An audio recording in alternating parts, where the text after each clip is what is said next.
दे रखे, मुख एक दे रखे, कान दो क्यों दिए? सुनो ज्यादा, बोलो कम। लेकिन कलयुग का मनुष्य बोलता ज्यादा, सुनता कम है। जिसको सुनना नहीं आता वो अपने आप को बदल ही नहीं सकता। जिसको सुनना नहीं आता वो जीवन में उन्नति नहीं कर सकता। जिसको सुनना नहीं आता उसे कभी अपनी गलती का एहसास नहीं होता, और जिसको सुनना नहीं आता वो कभी झुकना भी नहीं। इसलिए सुनो। जो बोलता रहता है उसके पास ये कुछ भी नहीं होता। इसीलिए कहा मम कर्ण रसायनम, जो कानों के लिए सुंदर हो, जिसके द्वारा मनुष्य, क्योंकि कानों से जब अंदर जाएगी तो तभी भक्ति का बीज अंकुरित होगा। मैंने कहा था जब तक सुनोगे नहीं तब तक यहाँ पर भक्ति का बीज अंकुरित नहीं होगा।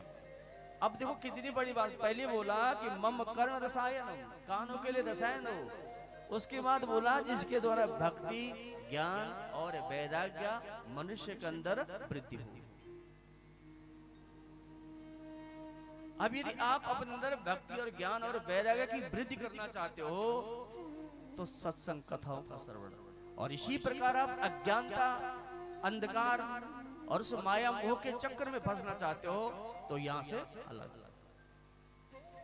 तो कहा सूची जिसके अंदर, मनुष्य के अंदर भक्ति, ज्ञान और वैराग्य, और उसके बाद लिखा है कि माया, ये जो माया है ना, माया क्या है? मैं और मेरापन।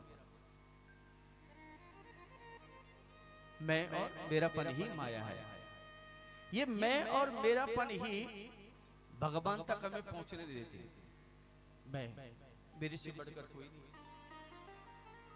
मेरे से बढ़कर सुंदर, मेरे से बढ़कर विद्वान, मेरे से बढ़कर अकलवर, मेरे से बढ़कर धनवान, और मेरा मेरा मेरा।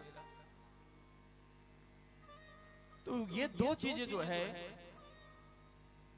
मनुष्य का कल्याण नहीं होने देती। इसलिए कहा सूजी आप ऐसी कथा सुने कि भक्ति, ज्ञान, वैराग्य के द्वारा विवेक की वृद्धि हो, और उस विवेक के द्वारा जो माया रूपी ये तलवार है